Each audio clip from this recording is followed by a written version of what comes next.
Dear students, we are going to start practical applications of heating effect of electric current.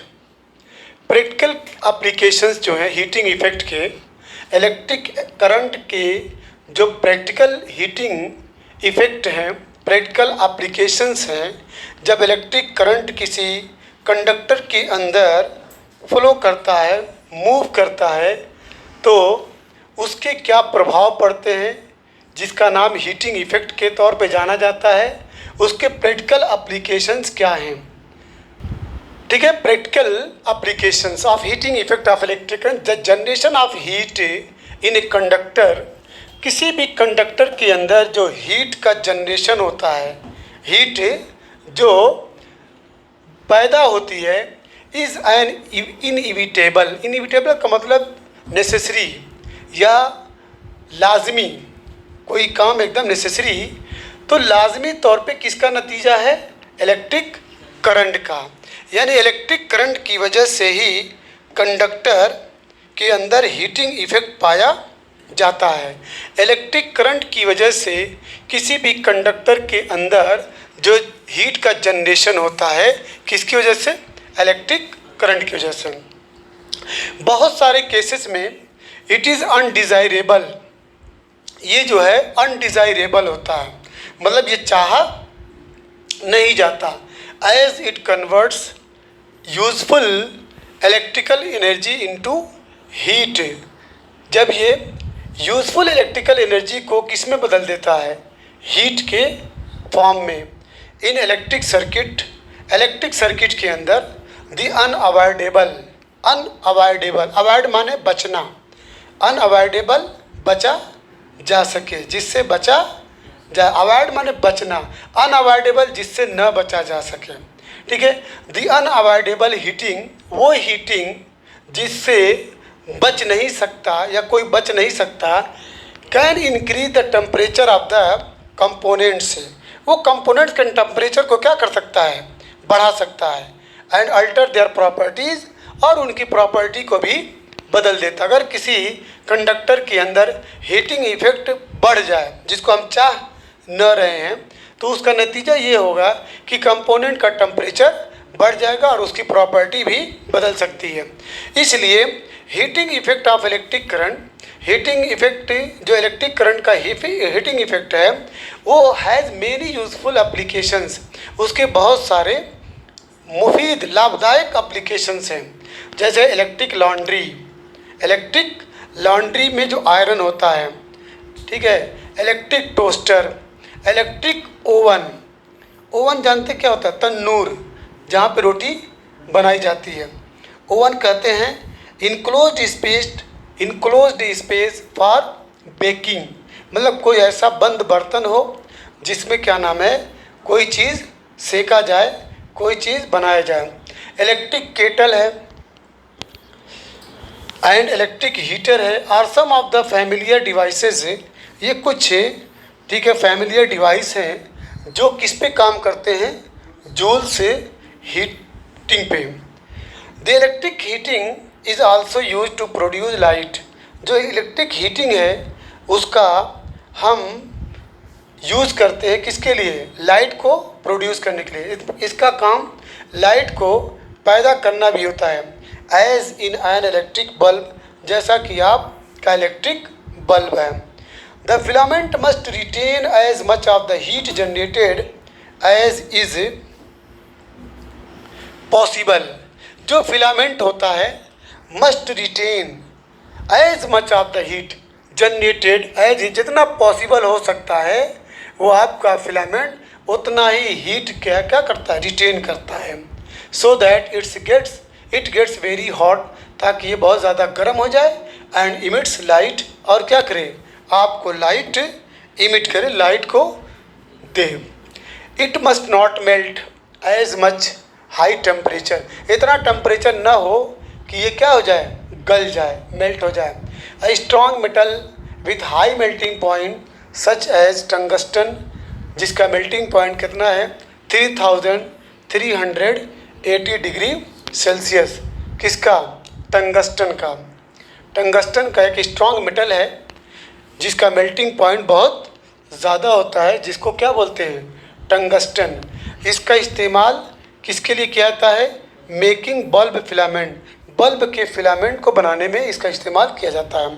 The filament should be thermally isolated as much as possible, मतलब जो filament होता है, ठीक है, वो thermally isolated होता है, thermally isolate, बिल्कुल अलग उसको रखा जाता है, जितना पॉसिबल हो सकता है उसको अलग रखना पड़ता है। यूजिंग इंसुलेटिंग सपोर्ट, किसका सपोर्ट देते हुए, एक इंसुलेटिंग सपोर्ट होता है। इंसुलेटिंग किसको कहते हैं, to protect something with a material, मतलब एक ऐसा मटेरियल लगाया जाता है जो क्या नाम है, उसको सपोर्ट करता, रोकता है, उसको बचाता है। किससे बचाता है, इलेक्ट्रिसिटी से, हीट से, ठीक है, फ्रॉम पासिंग थ्रू, मतलब उसके अंदर क्या नाम है, इलेक्ट्रिसिटी पास न कर सके, उसमें से इलेक्ट्रिसिटी पास न कर सके, उसको हम सपोर्ट देते हैं किससे, इंसुलेटिंग मटेरियल से, ऐसे मटेरियल से जिससे वो क्या नाम है, उसको कोई नुकसान न पहुंचाए। The bulbs are usually filled with chemically inactive strong nitrogen and argon gas. Bulb के अंदर आमतौर से इनएक्टिव, ऐसा इनएक्टिव का मतलब जो क्रिया न कर सके, inactive, nitrogen gas and argon gas, ये दो गैस उसके अंदर भरी जाती है। किस लिए, to prolong the life of filament, ताकि फिलामेंट की लाइफ को ज़्यादा दिन तक बाकी रख सके। फिलामेंट की लाइफ को ज़्यादा इंक्रीज करने के लिए, बढ़ाने के लिए, ज़्यादा लॉन्ग पीरियड तक रहे वो, इसलिए उसके अंदर हम दो गैस भरते हैं जिसका नाम नाइट्रोजन और आर्गन है, जो इनएक्टिव होते हैं, जो रिएक्शन नहीं करते हैं। Most of the power consumed by the filament appears as heat, जो फिलामेंट के द्वारा जो पावर कंज्यूम किया जाता है वो किसकी शक्ल में दिखाई देता है, हीट के फॉर्म में दिखाई देता है। But a small part of it is in the form of light, लेकिन उसका थोड़ा सा पार्ट किस फॉर्म में होता है, लाइट के फॉर्म में होता है, जो रेडिएट होता है, जो जिसकी किरण निकलती हुई दिखाई देती है।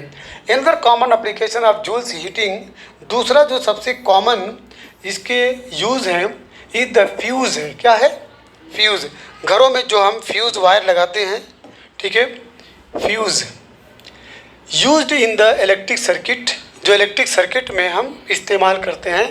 ये क्या करता है, फ्यूज़ वायर, ये प्रोटेक्ट, बचाता है सर्किट को, और अप्लियांसेस, और भी जितने सामान हैं, इक्विपमेंट्स हैं, इंस्ट्रूमेंट्स हैं, बाई स्टॉपिंग, ये क्या कर देता है, the flow of an unduly high electric current, अत्यधिक अगर क्या नाम है, बहुत ज़्यादा करंट अगर आ जाए तो चीज़ों को नुकसान होने से ये फ्यूज़ जो है बचा लेता है। ठीक है, फ्यूज़ हम लगाते हैं ताकि क्या नाम है, सर्किट भी बची रहे, और जितने भी अप्लियंसेस हैं, ठीक है, आयरन है, बल्ब है, ट्यूबलाइट है, फैंस है, रेफ्रिजरेटर्स है, ETC, ठीक है, जब हाई इलेक्ट्रिक करंट आए, अत्यधिक करंट जब ज़्यादा हो जाए तो ये फ्यूज़ क्या हो जाता है, गल जाता है। The fuse is placed, fuse को कहाँ पर रखते हैं, इन सीरीज़ में रखते हैं, विथ द डिवाइस के साथ इसको श्रेणी क्रम में जोड़ते हैं। इट कंसिस्ट, ये क्या होता है, अ पीस ऑफ वायर, तार का एक टुकड़ा होता है, मेड ऑफ ए मेटल, जो एक मेटल का या एक एलॉय का, एप्रोप्रिएट मेल्टिंग पॉइंट, जिसका मेल्टिंग पॉइंट बहुत उपयुक्त होता है, ऐसा ना हो कि गले ना, बस टेम्परेचर जहाँ इलेक्ट्रिक करंट जहाँ ज़्यादा हुआ तो वो फ्यूज़ जो वायर लगा होता है, तार लगा होता है, वो क्या नाम है, उसकी कैपेसिटी होती है कि यहाँ तक अगर करंट आएगा तो नहीं गलेगा, उसके अबव जाएगा तो गल जाएगा। जैसे आमतौर से घरों में जो वोल्टेज आता है 250, कितना आता है, 250 वोल्टेज, 240, 250, तो उसकी कैपेसिटी होती है कि अगर उससे अबव करंट या वोल्टेज आया तो वो क्या हो जाता है, गल जाता है। जब गल जाएगा तो वो शॉर्ट सर्किट हो जाएगी, वहाँ से सर्किट ब्रेक हो जाएगी, और जितने भी उसके बाद के इक्विपमेंट्स हैं वो सुरक्षित रह जाते हैं। तो for example aluminium, copper, iron, lead, etc. If a current larger than the specified value flows through the circuit, अगर क्या नाम है करंट जो एक निश्चित वैल्यू से ज़्यादा है, निश्चित वैल्यू जितनी निश्चित वैल्यू है 250 है, 300 आ जाए, ठीक है, 350 आ जाए, तो अगर क्या नाम है एक स्पेसिफाइड वैल्यू से अगर ज़्यादा करंट सर्किट के अंदर फ्लो करने लगे तो temperature of the fuse wire increase, तो जो फ्यूज़ वायर का टेम्परेचर क्या हो जाएगा, बढ़ जाएगा। दिस मेल्ट्स द फ्यूज़, जिसकी वजह से वो फ्यूज़ जो वायर है गल जाएगा एंड ब्रेक द सर्किट, और सर्किट को क्या कर देगा, तोड़ देगा, सर्किट को ब्रेक कर देगा। The fuse wire is usually, fuse wire आमतौर से encased in A cartridge of porcelain और similar material with middle ends. आप देखे होंगे कि जो फ्यूज़ वायर आमतौर से उसको क्या नाम है कहाँ पे रखते हैं, एक ऐसे बॉक्स के अंदर रखते हैं, चाहे वो बॉक्स पोर्सिलेन का बना हो या इसी जैसे मटेरियल का बना हो, उसी के अंदर एक डब्बा रहता है, बॉक्स रहता है, उसी के अंदर उसको रखते हैं, जो पूरी तरह से क्या होता है, इंसुलेटेड होता है, वो पूरी तरह से क्या होता है, इंसुलेटेड रहता है। The fuses used for domestic purpose are, घरों में जो हम फ्यूज़ वायर जो लगाते हैं उसका आम तौर से 1 ampere, 2 ampere, 3 ampere, 5 ampere, 10 ampere ETC, इसी तार का इसी रेट का हम फ्यूज़ वायर लगाते हैं, 1 ampere, 2 ampere, 3 ampere, 5, 10। For an electric iron, एक इलेक्ट्रिक आयरन विच कंज्यूम्स 1 किलोवाट इलेक्ट्रिक पावर, जो कितना पावर लेता है, 1 किलोवाट। 1 किलोवाट का मतलब 1000 वाट, 1 किलोवाट का मतलब 1000 वाट।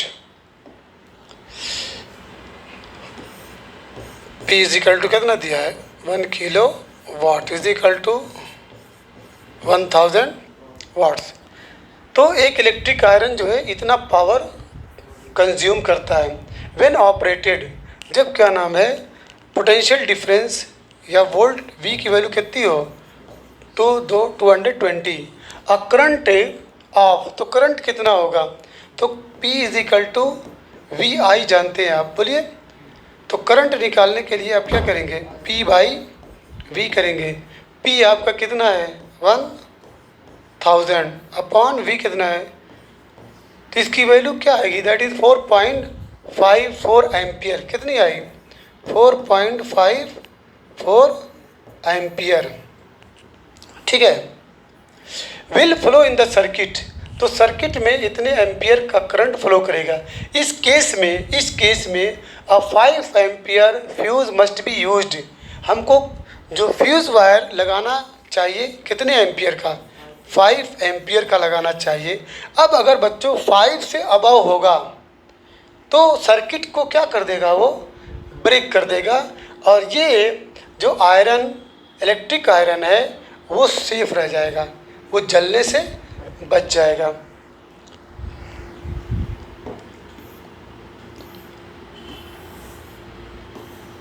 अब इलेक्ट्रिक पावर है बच्चों, वेरी वेरी इंपॉर्टेंट है इलेक्ट्रिक पावर। आप पिछली क्लासों में पढ़े थे कि जो रेट ऑफ डूइंग वर्क है, rate of doing work is power, rate of doing work is power. देखिए sorry,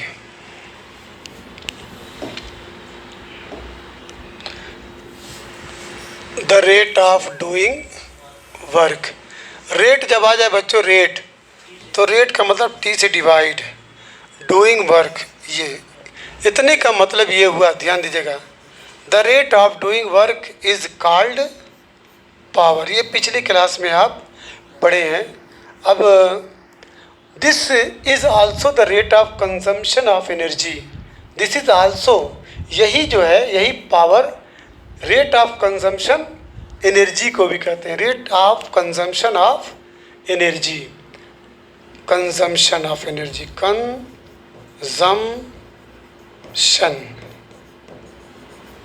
of energy, by T कर दीजिए, तो भी पावर हो गया। तो equation 11.21 give the rate at which the electric energy is dissipated और consumed in electric circuit. This is also term as electric power. The power P is given by P is equal to क्या होता है, we आई होता है। क्या होता है, we I. अब देखिए कैसे आया है उसको थोड़ा सा देख लीजिए।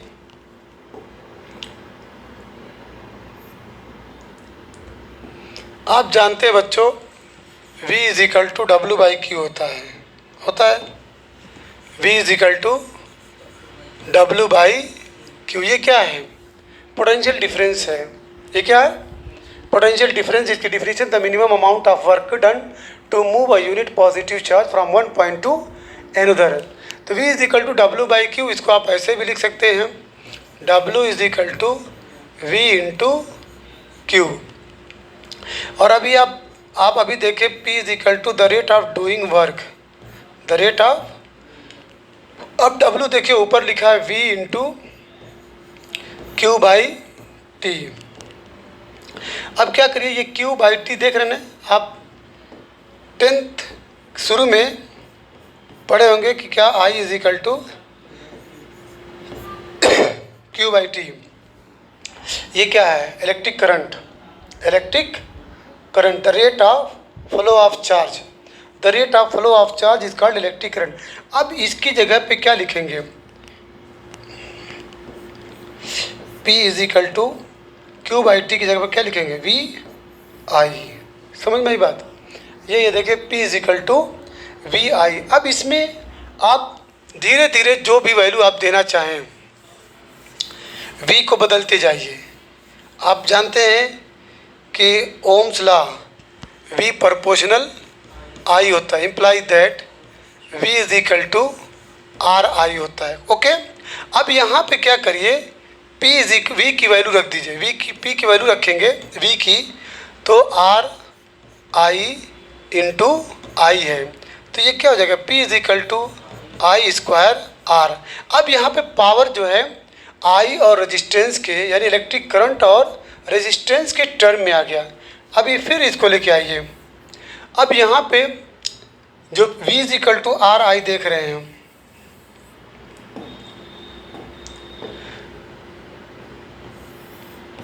यहाँ पे क्या करिए, R की वैल्यू पुट कर दीजिए, ठीक है, या I की वैल्यू क्या होती है, V अपॉन आर। I की वैल्यू V अपॉन आर, और जो main formula P is equal to V I है, तो I की जगह पे V अपॉन आर रख दीजिए, तो P इज इक्वल टू क्या हो जाएगा, V into V upon R हो जाएगा, तो V स्क्वायर अपॉन आर। यहाँ पे पावर किस टर्म में है, पोटेंशियल डिफरेंस और रेजिस्टेंस के टर्म में, यहाँ पे रेजिस्टेंस और इलेक्ट्रिक करंट के फॉर्म में है। तो न्यूमेरिकल में ये सारे फार्मूले मस्ट बी यूजफुल, ठीक है। चलिए, तो यहाँ पे P is equal to V I, या P is equal to I square R, या V square upon R. SI unit इसकी जो है बच्चों वाट है, स्पेलिंग देख लीजिए, WATT watt. It is the power consumed by a device that carries 1 ampere of current when operated at a potential difference of 1 volt। 1 ampere का current जब क्या नाम है, एक पोटेंशियल डिफरेंस उसके अंदर फ्लो कर रहा है। हाँ बच्चों, अब यहाँ पे देखिए 1 watt is equal to 1 volt into 1 ampere. अगर पूछा जाए कि 1 वाट को डिफाइन करिए, 1 वाट को कैसे डिफाइन करेंगे, one volt and 1 ampere. 1 volt voltage की वैल्यू 1 हो और करंट की वैल्यू 1 एम्पियर हो। चलिए,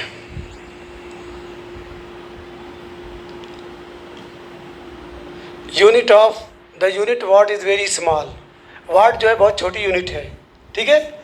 इसलिए एक्चुअल प्रैक्टिस में हम इससे बड़ी यूनिट इस्तेमाल करते हैं, इसका नाम क्या है, किलोवाट। वाट से बड़ी क्या है, kilowatt. 1 kilowatt is equal to 1000 watt. अब electrical energy is the product of power and time. Electrical energy P into T, याद रखिएगा। Electrical energy is equal to power into time, जिसको EPT कहते हैं। It is the unit of electrical energy is therefore watt hour. इसका जो इसकी unit watt hour किसकी unit है? इलेक्ट्रिकल एनर्जी की। 1 watt hour is the energy. 1 watt hour वो एनर्जी है कंज्यूम्ड, जो कंज्यूम होती है जब 1 watt of power is used for 1 hour. जब 1 वाट पावर जो है इस्तेमाल होता हो कितने देर के लिए? 1 आवर के लिए, 1 घंटे के लिए। The commercial unit of electrical energy is kilo watt hour. जो कॉमर्शियल यूनिट है इलेक्ट्रिकल एनर्जी की वो किलो वाट आवर है, नोन एज यूनिट। इसी का दूसरा नाम क्या है बच्चों? यूनिट है। 1 kilo watt hour is equal to 1000 watt into 1 hour में कितने सेकंड होते हैं? 3600। तो इसको जब कैलकुलेट करेंगे तो आपको मिलेगा 3.6 इंटू 10⁶ जूल। क्लियर? चलिए आगे बढ़िए। चलिए एग्जाम्पल है, ठीक है। एक इलेक्ट्रिक बल्ब है जिसका V दिया है इतना, द करंट इज इतना। देखिए V और I दिया है, V और I दिया है, तो P is equal to VI होता है। P इज इक्वल टू क्या होता है? V into I। V की जगह पे 220 रखिए और I की जगह पे क्या रखेंगे? 0.50 डिवाइड कर इंटू कर दीजिए। 2 डिजिट के बाद 110 क्या लिखेंगे? वाट। 110 वाट। उसके बाद है एक इलेक्ट्रिक रेफ्रिजरेटर है जिस पे कितना वाट दिया है? 400। ध्यान दीजिएगा, P दिया है कितना? 400 वाट। 8 ऑपरेट्स 8 आवर पर डे। एक दिन में 8 घंटा ये इलेक्ट्रिक रेफ्रिजरेटर चलता है। टाइम दिया कितना? 8 आवर। एक दिन में 8 आवर ये रेफ्रिजरेटर ऑपरेट होता है। कितना दिन? ड्यूरेशन दिया 30 डेज। टोटल डेज कितने हैं? 30। तो एट RS 3.00 पर किलो वाट। कॉस्ट निकालना बच्चों, कॉस्ट। तो सबसे पहले क्या करेंगे? इलेक्ट्रिकल एनर्जी का फार्मूला क्या है? E is equal to PT। ये इलेक्ट्रिकल एनर्जी का है। अब बताइए P कितना दिया है? 400। टाइम कितना है? 8 आवर। ये एक दिन का है। अब का दिन चलती है फ्रिज? तो 30 से भी तो मल्टीप्लाई करेंगे, बोलिए। तो इसकी जो यूनिट आएगी किलो वाट और आवर, इसलिए कि ये घंटा है, ठीक है। अब इसको इंटू करेंगे 400। क्लियर? फिर उसके बाद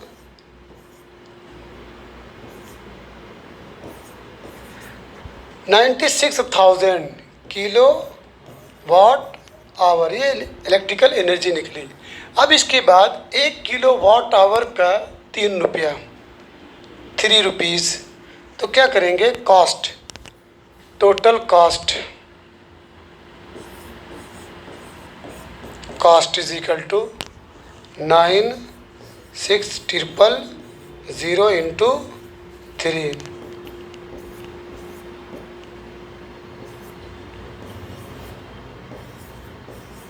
कितना आया? ठीक है, इतना हो गया। बोलिए।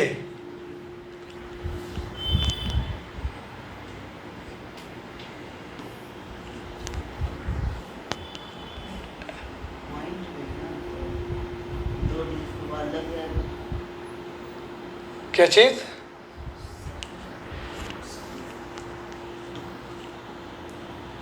30 days 3.3 रुपीज़ पर वाट आवर। अच्छा, वाट आवर में था, किलो वाट में नहीं था, सॉरी। यहाँ पे जो कैलकुलेशन हुआ था वो ये वाट में था, और हम फार्मूला लगाए, हाँ, EPT, ये किलो वाट में होना चाहिए। तो P हमारा कितना था, 400, ये वाट था, तो इसमें 1000 से क्या करेंगे, तो ये हो जाएगा किलो वाट इंटू टाइम कितना था, टाइम 8 इंटू 30, अब हो जाएगा सही। ये 2 0 इससे क्या हो जाएगा, कैंसल, और 1 0 इससे, 4 इंटू, अब इसमें जो है कॉस्ट निकालेंगे, 3 से इंटू करेंगे, ये आया 288 रुपीज़। चलिए,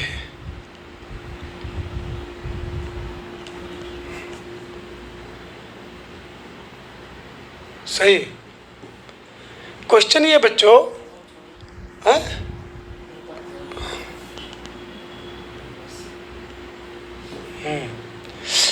क्वेश्चन ये है कि what determines the rate at which energy is delivered by a current. What determines, क्या बतलाता है, ठीक है, rate at which energy is delivered by a current. Current के द्वारा जो एनर्जी डिलीवर की जाती है, द रेट एट, जिस रेट से एनर्जी करंट के द्वारा डिलीवर की जाती है, वो क्या बतलाता है। देखिए, what determine the rate at which, the rate का मतलब बच्चों क्या होता है, नीचे जो है रेट आ जाए तो टी से डिवाइड, और एनर्जी लिखिए या डब्ल्यू लिखिए, ठीक है। अगर मान लीजिए W/T है तो ये किसको डिनोट करेगा, पावर को, किसको डिनोट करेगा, power is equal to W/T, तो वहाँ पे क्या लिखेंगे, इलेक्ट्रिकल पावर। समझ में आया। What determine the rate at which energy is delivered, ठीक है। तो पहला आंसर मिला आपको क्या, पावर। क्लियर हो गया, समझ में आया कि नहीं आया, लिख दे। देखो क्या लिखा तो था यहाँ पे बच्चों, पहला जो है, पहला क्वेश्चन है व्हाट डिटरमाइन द रेट। बच्चों तब रेट जब बोले तो नीचे आप टी से क्या करेंगे, डिवाइड करेंगे, एनर्जी है, ये क्या है आपका एनर्जी, ठीक है। ये इक्वल पूछा है, यहाँ पे क्वेश्चन मार्क है। आप इसको मैं थोड़ा सा, W भी क्या होता है, एक तरह से एनर्जी, वर्क, ये आपका टाइम है, रेट है, ये किसको डिनोट करता है, पावर को। तो ये P is equal to E/T, ये इलेक्ट्रिकल एनर्जी है, क्या है, इलेक्ट्रिकल एनर्जी, कंफर्म। तो आपका पहला आंसर क्या लिखेंगे, पावर, क्या लिखेंगे, पावर डिटरमाइंस। 2 है, an electric motor takes 5 ampere, एक इलेक्ट्रिक मोटर है बच्चों, वो 5 एम्पियर करंट लेता है, कितना, वोल्टेज कितना है 220, determine the power and energy consumed in 2 hours. चलिए,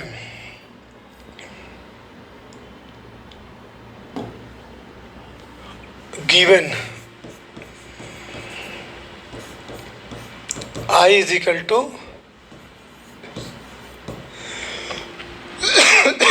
5 एम्पियर और V is equal to 220 volt. Determine क्या करना है, पावर।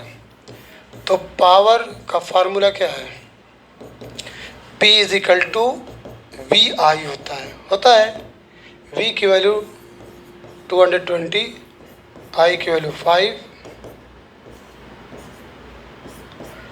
1100 क्या लिखें, वाट, क्या लिखेंगे, वाट। समझ में आई बात। ये दूसरे का पहला पार्ट था। अब इसमें एक चीज़ और है, एक चीज़ और, डिटरमाइन द पावर तो हो गया, and energy consumed in 2 hour, energy consumed in 2 hour, यानी क्या पूछा है बच्चों, ई इज इक्वल टू क्या होता है, पी टी होता है। क्या होता है, पी टी। पी अभी को क्या मिला था, 1100 मिला था, 1100, और ये किस में था, वॉट में। ये टाइम है 2 आवर्स, तो कितना हो जाएगा, 2200। क्या लिखेंगे बोलिए, वॉट आवर, किस में लिखेंगे, वॉट आवर में, वॉट आवर। अगर किलो वाट आवर में बदलना होगा तो 1000 से क्या कर देंगे, डिवाइड करेंगे। चेक करिए, हैं? हाँ, अगर आपको किलो वाट में बदलना होगा तो 1000 से डिवाइड करिए। अब बच्चों अगर आप इसको जूल में कन्वर्ट करना चाहें, जूल में, तो आवर को सेकंड में कन्वर्ट कर दीजिए। तो ये हो जाएगा आपका इक्वल 1100 इंटू, एक आवर में 1 आवर 3600, ये सेकंड होता है। तो ये क्या हो जाएगा, 7200 सेकंड। जब इसको आप इंटू करेंगे तो आएगा आपका 0000